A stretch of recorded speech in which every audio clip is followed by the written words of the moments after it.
In 2018, TVS entered the 125cc commuter scooter segment with the NTorq 125. This year, the brand entered the 150cc performance scooter segment with the NTorq 150. The aim is simple: maintain relevance by adding a dash of performance. It's not an all-new scooter, it's an evolution of the NTorq 125. Most body panels and the 150cc engine are new, but the chassis and frame are the same. They have only been re-engineered to reduce weight.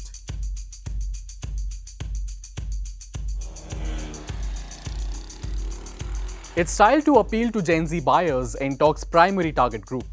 Compared to the NTorq 125, it looks cleaner and sharper. It's easier on the eyes. The 4 dual-tone color options are quirky and stand out in a crowd. The Nitro Green option, with its neon green treatment, may or may not be to everyone's liking. The body-colored alloy wheels are a nice touch. Each variant also has one color combination unique to it. The Stealth Silver is available only on the base variant, and the Nitro Green option is reserved for the top-spec TFT variant. Compared to the NTorq 125, the overall build quality has improved. Apart from a panel or two, everything feels well fitted. The flimsy fuel filler cap could do with a better opening and closing feel. If you have ridden the NTorq 125, performance levels might feel quite similar. If not, then it will be a pleasant riding experience.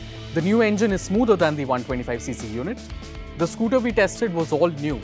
Expect the engine smoothness to improve once the engine is past its running period. 0 to 90 km an hour comes up quite easily. From there, the top speed climb is quite gradual. The CVT gearbox is well tuned and the power delivery is effortless. Unlike some other automatic scooters, there is no noticeable lag. On the TVS test track in Hosur, we recorded a top speed of 102 km an hour. But other riders reported figures of up to 109 km an hour. The NTorq 150 felt quite nimble and agile for its 115 kg weight. The TVS Hero Grip Remora tires work well in the dry, but we could not test them in wet conditions.